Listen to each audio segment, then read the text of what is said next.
تو یہ دونوں بھائی بیک وقت دو طرح کی چالیں چلتے ہیں، ایک عوام کو دکھانے کے لیے جس میں بڑے بڑے جمہوریت کے دعوے ہیں، اور دوسری طرف ان کی لینے دینے کی ڈیلیں ہیں کہ جمہوریت وغیرہ گئی بھاڑ میں، جمہوریت گئی تیل لینے، اور ہماری یہ مشکلات ہیں، آپ ڈیل کے تھرو اس کو ختم کریں۔ تو یہ دونوں بھائیوں کے دو رخ ہیں، دو فیس ہیں، دو چہرے ہیں جو یہ وقت آنے کے ساتھ ساتھ اپنے لوگوں کے سامنے لے کر آتے ہیں۔ اس انٹرویو کی ایک اور خاص بات تھی جو یہ تھا کہ شہباز شریف کا یہ بیان کہ قائد اعظم کی روح پاکستان کے موجودہ حالات پر تڑپ رہی ہوگی۔ ایک تو شہباز شریف نے یہ بات نہ جانے کس کانٹیکس میں کی ہے، مگر فرض کر لیں کہ موجودہ کانٹیکس میں کی ہے کہ عمران خان کے جو 2 سال ہیں اس کے متعلق انہوں نے بات کی ہے، تو پھر عمران خان کی 2 سال کی حکومت اور ان کی جو پچھلے 25-30 سالوں کی سیاست اور جو حکومت ہے اس کے متعلق قائد اعظم کی روح کیا کر رہی تھی، یہ انہوں نے بالکل نہیں بتایا، مگر ہم بتا دیتے ہیں۔ اپوزیشن میں شہباز شریف کچھ اور ہوتا ہے، مگر جیسے ہی شہباز شریف حکمران بنتا ہے تو پھر وہ جو زرداری کو سڑکوں پر گھسیٹنے کی جو یہ دعوے کرتے رہے تھے، حکومت میں آ کر اسی زرداری سے یہ شہباز شریف وزیر اعلیٰ بن کر معافی مانگتے ہیں۔ اس کے علاوہ سلیم صافی نے کرونا وائرس اور لاک ڈاؤن کے حوالے سے جو ملکی حالات تھے ان کے اوپر سوال کیا، تو سلیم صافی دراصل شہباز شریف کو ایک پلیٹ فارم مہیا کرنا چاہتے تھے کہ اگر وہ عمران خان کی جگہ ہوتے تو وہ کیا کرتے۔ سب کو پتہ ہے کہ وہ ڈے 1 سے ایمرجنسی فلائٹ پکڑ کر وہ سیاست کرنے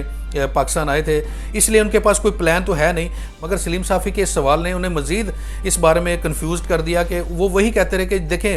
جن ممالک نے لاک ڈاؤن میں سختی کی انہوں نے اس وبا کے اوپر قابو پا لیا، اور جو لوگ لاک ڈاؤن میں نرمی کرتے رہے اور اس وبا کو سنجیدگی سے نہیں لیا وہاں ان ملکوں میں تباہی پھر گئی۔ تو شہباز شریف کے بات کرنے کا مقصد صرف یہ تھا کہ ہمیں لاک ڈاؤن کو مزید سخت کرنا چاہیے، اور عمران خان جو لاک ڈاؤن کو مزید سخت نہیں کر رہے اس کی وجہ سے تو پاکستان میں یہ کرونا وائرس کی جو وبا ہے یہ مزید پھیلنے کا ڈر ہے۔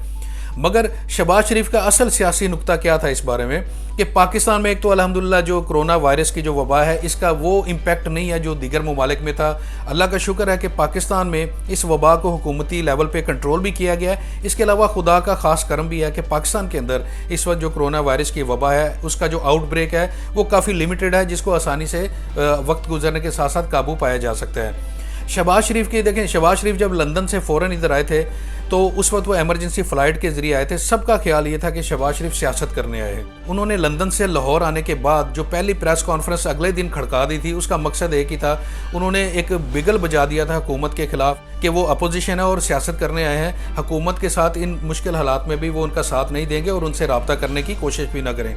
تو شہباز شریف نے بجائے اس کے کہ وہ حکومتی اراکین سے ملتے، اس سے پہلے ایک پریس کانفرنس کر کے ایک اپنا پیغام حکمرانوں کو پہنچا دیا تھا کہ ان کا مقصد کیا ہے پاکستان واپس آنے کا۔ شہباز شریف نے یہ سوچا تھا کہ شاید جس طرح لندن کے حالات ہو رہے ہیں، اٹلی کے حالات ہو رہے ہیں، دیگر یورپین کنٹریز کے، امریکہ کے جو حالات ہیں، شاید اسی طرح یا اس سے بھی زیادہ پاکستان کے حالات خراب ہوں گے، تو مجھے فوری طور پر واپس جانا چاہیے تاکہ وہاں رہ کر میں سیاست کر سکوں اور اس موقع سے بھرپور فائدہ اٹھایا جائے۔ مگر اللہ کا شکر ہے کہ کرونا وائرس آؤٹ بریک اس طرح نہیں ہوا، اس کا امپیکٹ پاکستان میں بہت کم رہا ہے، اندازے کے مطابق جو تھا اس سے کافی کم ہے۔ تو پھر اس بارے میں شہباز شریف کو بھی انتہائی مایوسی ہوئی۔ عمران خان دو طرح سوچ رہے ہیں، حکومت دیکھیں، حکومت ہمیشہ دو دھاری جو تلوار ہوتی ہے اس کے اوپر کھڑی ہوتی ہے۔ حکومت نے نہ صرف لاک ڈاؤن کا سوچنا تھا بلکہ جو معاشی مشکلات آ رہی تھی اس لاک ڈاؤن کی وجہ سے ان کے بارے میں بھی سوچنا تھا اور ان کا حل بھی پیش کرنا تھا۔ تو وزیر اعظم عمران خان نے اس مشکل حالات میں بھی ایک مناسب سا قدم اٹھایا تاکہ لاک ڈاؤن بھی کیا جائے اور ساتھ ساتھ جو معاشی ایکٹیویٹیز ہیں ان کو بھی کسی نہ کسی صورت بحال کرنے کی کوشش کی جائے۔ کرونا وائرس سے تو کچھ ہوا نہیں، کرونا وائرس سے تو الحمدللہ پاکستان محفوظ رہا کافی حد تک۔ اب شہباز شریف کا جو دوسرا نقطہ ہے وہ یہ ہے کہ لاک ڈاؤن کو سخت کیا جائے تاکہ معاشی ایکٹیویٹیز جو ہیں وہ ختم ہو جائیں بالکل، اور ملک میں کرونا وائرس سے جو ان کو سیاسی فائدہ نہیں ہو سکا وہ معاشی لاک ڈاؤن کی وجہ سے سیاسی فائدہ اٹھا سکیں۔ لوگ اپنے گھروں میں بیٹھے ہوں گے، ان کے پاس کھانے پینے کے لیے کچھ ہوگا نہیں، حکومت ان کو مسلسل پرووائڈ نہیں کر سکتی اشیاء اور راشن وغیرہ، تو ایسی صورتحال میں اپوزیشن کے پاس ایک چانس ہوگا کہ وہ حکومت کی اس کمزوری کی وجہ سے فائدہ اٹھاتے ہوئے، لوگوں کی مجبوری سے فائدہ اٹھاتے ہوئے سیاست کر سکیں۔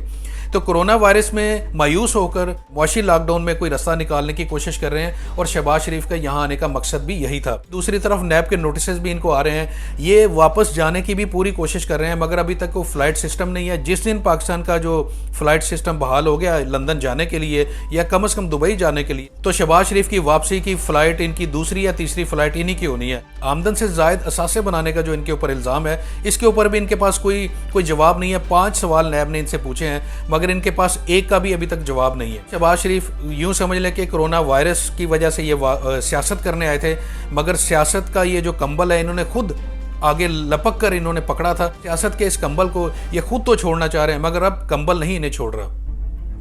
اگر یہ ویڈیو آپ کو پسند آئی ہے تو اس کو لائک کریں، ہمارے چینل کو بھی سبسکرائب کریں اور بیل آئیکن کے بٹن کو بھی دبا دیں تاکہ آئندہ مزید ایسی ویڈیوز آپ کو ملتی